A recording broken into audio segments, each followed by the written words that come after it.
Good evening from Mutzi. In the middle of HaTzadikkim, and I last time ended more or less with the Dover Shalom's interpretation of the saying Sochar Tov V'chol B'tchim Shimcha Bemes, and I didn't fully understand it. You probably could tell from the video, and I certainly did not warm to it. So we're going to tell you tonight what the Iyun Tefillah says about this, and I think the Iyun Tefillah is more apropos, I guess, term I would use. And he says the same sort of it doesn't mean with the word sachar, the reward which those who are do the will of God will eventually receive. It's because it's not appropriate to demand reward on fulfilling the mitzvahs. Like a Digno Shishtocho says, that's not, you're not supposed to come to God and say, see, I did mitzvahs, I'm a good boy, give me a lollipop. Rather, the kavanah is, the intent is that you should give a fulfillment to, not a fulfillment, a fulfillment. You should give a fulfillment to the bitachon, to the trust of all those who trust you. In other words, since they trust you, then you should demonstrate that their trust is not in vain, that their trust is fulfilled. And he says, in order that all the nations of the world should see, that all those who, all those who yearn for you or who hope in you will not be embarrassed. Like it says, I am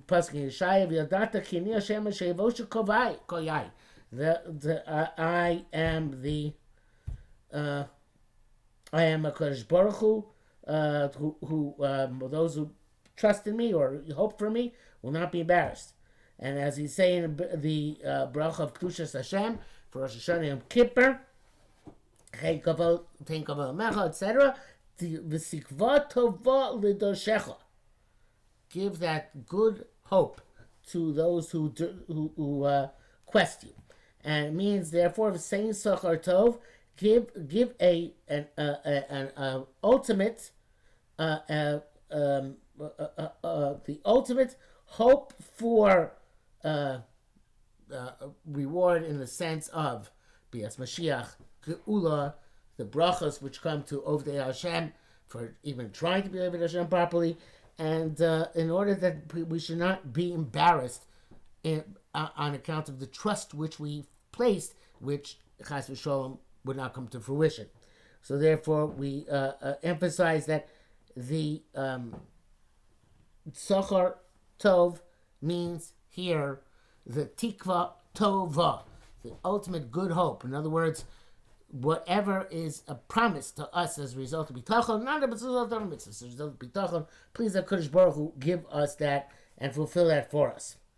And then we say, the same Sochar Tov b'chol botchim, as it says, all those who trust Shimcha be'emes, and it's people who truly trust HaKadosh Baruch Hu, they are the people who have the Sikva Tova, who have the good hope, to which we hope that you will, which we hope you will fulfill.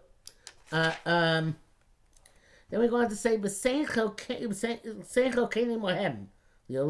course, we just mentioned all these great people, all these great groups of people, so therefore we ask HaKadosh Baruch Hu that our portion should be together with them. We, no matter how great we are, we're never as great as the people we just enumerated. The famous Chabas HaBabas, which I believe I've quoted in the past, says that you should never be haughty or arrogant or towards another human being, because if they are greater than you, they're greater than you. If they're not as great as you, perhaps they're accomplishing as much as their potential allows them to accomplish. So even if you think, you know what, I'm a higher madrega than maybe Pleitas Sofreim, Geriat Tzedek, even Zikni Amcha Beis Yisrael, but you know what? They're doing what they're supposed to do. Maybe they have less potential and they're accomplishing more. Sim Chalkeini Mohem, with those who are truly Oved Hashem, Yehi Chalki Mohem, I want my portion to be with them. And it says here, Sim Chalkeini Mohem Eliolam, right? So I believe there are two Girsos here, two versions. One of them is Sim Chalkeini Mohem Eliolam, like we have here. No, Simon Came Mem Yolam Vilone Bosh is what we have here. Another version, Simon Came Mem Yolam So the question is what the olam goes on. The olam can go on the previous statement, put our portion with them forever, or it could be and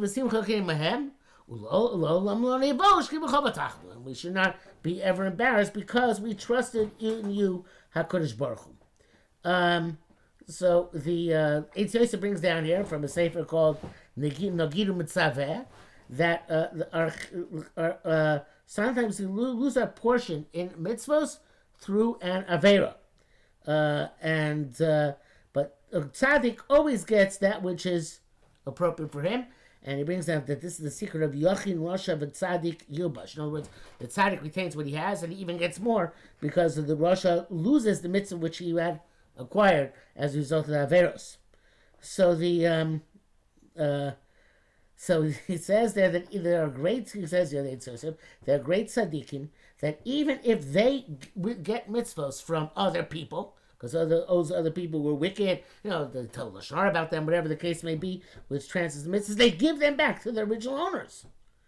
If the original owners do tshuva, they give them back with grace, and they only want to have whatever they deserve on their own. Right? It should be nama de kisufa, something which they got for nothing. Therefore, I feel is that our chelek, which we lost by our bad deeds, put it with the tzaddik, give it to the tzaddikim gemurim, because they're not going to want it eventually, and then when we're ba'alei tshuva, they'll give it back to us, and it won't impede upon it. It won't impede on us getting it back. Right? So that is the sim chelkeinu imayim. Give our portion to them, and because those people are eventually going to give us back. Okay, that's a little bit not so obvious in the text, but that is how he's learning it. The Pashut Pshat, of course, is Simcha Keinu Imahem, means our destiny, our chelek should be like their chelek.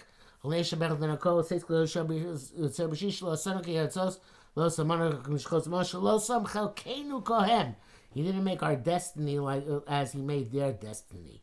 So we were saying that our destiny should be the same as the tzaddikim's destiny and all these righteous people's destiny, right? And again, it could go either way, but this way, Li'olam forever place us in the company and in the mode of conduct of these tzaddikim. And V'loni V'shkol B'tachnu, the ATOs that brings down from the arrows Gvash, that when you say V'loni V'shkol B'tachnu, you should have in mind that you shouldn't come with embarrassment, namid kisufa, the bread of shame, to the world to come when you come before HaKadosh Baruch Hu. He says, what is embarrassment in this world? Before whom are you being embarrassed? In front of a human being who's a nothing. Hevel Rus Ruach. And how long is this embarrassment going to last? It'll pass like a shadow. But Olam Haba is not like that, where you are embarrassed in the eyes of HaKadosh Baruch Hu. And all the malachim embarrass you. And an announcement goes out with trembling to move yourselves from this defiled soul. Do not touch this person who transgressed the worship of his master. Better for him had he not been created. Woe to him and woe to his neshama. And there are a bunch of other, evidently, announcements made like this. And even the fashos, neshamos, which were near in proximity to this neshama, they go away. They turn back and they say, "Woe to you! What did you do that you brought upon us this embarrassment degradation? Because we are all responsible for each other. Woe to the wicked son upon you." It says there is a son who is foolish, who causes anguish to his mother. Why did you cause this anguish? Why did you cause us all the degradation? And in front of them, the mashchisim mechablim, the angels of retribution come, and they grab them, and they shout out bitterly, "Vai, vai, l'kozeh! Woe, woe for all of this! Woe to us that we had a child like this born unto us!" And they remain in this embarrassment for a great deal of time. This is the ultimate embarrassment, the ultimate shame. Woe to that embarrassment. And therefore, Akavia says, It's butav shekar shaita kol yamai. Better that I should become a fool my entire life.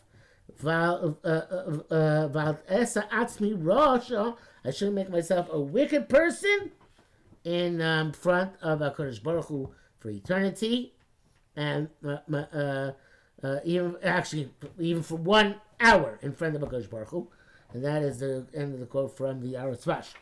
The Dover Shalom says, a person who trusts the human being, even though the human being fulfills his request, nevertheless, it's embarrassing that you needed that other person to help you out. But somebody who trusts in HaKadosh Baruch Hu, there's no greater accomplishment than that you have merited HaKadosh Baruch Hu assisting you. And this is, when we say lo nevosh, won't be embarrassed, in that, even that we sometimes need to ask our friends for favors, because ultimately it's in you we trust. We might have to make shtatlus, but it's in you that we trust. And this one he says, the Paul says in Eob, Boshu ki betach bo eideh vayachbaru. They be embarrassed because in secret they came, its witnesses came, and it was degraded. There are two types of busha. One of them is the busha that concerning the trust itself, right? He says that there is a good busha, which is the busha of bitachon, when you come out of bitachon and Kosh Baruch Hu's forgiveness, and you are mizvada, and you make your sin, and you request assistance, and in that case, right, even though we have to say vidu, we have to specify our sins, nevertheless we expect of Kosh Baruch Hu that he will therefore have rachmanas on us, right, we have to ask others is also an embarrassment that should be done for us. And then it says that there are other people, however, that's bo edim yachbaru, upon which witnesses come, and they to fulfill the request of this person, but the promise which is given that person, but they will be embarrassed because it's not coming. It's not going to result in their bitachon. In other words, let's see the pasuk again. Bo shekid betach ki batach bo edim vayachafru. If you're embarrassed, and therefore, despite that, I should say, nevertheless, you trust the Kosh Baruch Hu, you're good, you're off good. But if you people have to remind you of your shortcomings, they have to do them. That is embarrassing, and that's degrading. So lo nevosh, lo nevosh, or ulolam lo nevosh. In other words, we should not be embarrassed and degraded, because our trust in HaKadosh Baruch Hu was actual, real, and sincere trust, and therefore we should be able to merit HaKadosh Baruch Hu's not embarrassing us and fulfilling our destiny, and which is the ultimate Sachar Tov. And we say, Baruch Atah Hashem Mishon Miftach HaTzadikkim. The way the Eitz Yosef says it is, a mishon, a reliance, is in Golus B'zman Hazeh. He brings out a pasuk. When they come toward to me in the day of my downfall, Hashem will be the mishon for me. And miftach, the promise, is concerns the promise, sir, contend or the promise which he promulgated concerns the ultimate future for Yemos Mashiach Olam Haba. So mishon Olam Hazeh, he's a reliance for us now. Miftach is something which we trust in order to get Olam Haba. Or he gives an alternative explanation. Mishon is from the Yetzer Hara. He sustains us against the Yetzer Hara. Like it says, so for Russia Tzaddik, the Russia yearns for the Tzaddik to have its own quest to kill him. Hashem has been the other. Hashem will not leave him in his hands. So that would be a mishon that he supports them in this world. Umivtach, and he's a miftach tzaddikim to eventually give them the reward in the world to come. So it's kind of like in this world he helps him with sumira, and in the world to come he helps him with Yasei Tov. And we've already run a few minutes over time, so we will stop here for this evening. Have a good Shabbos if indeed you're watching this at the appropriate time, or even if not.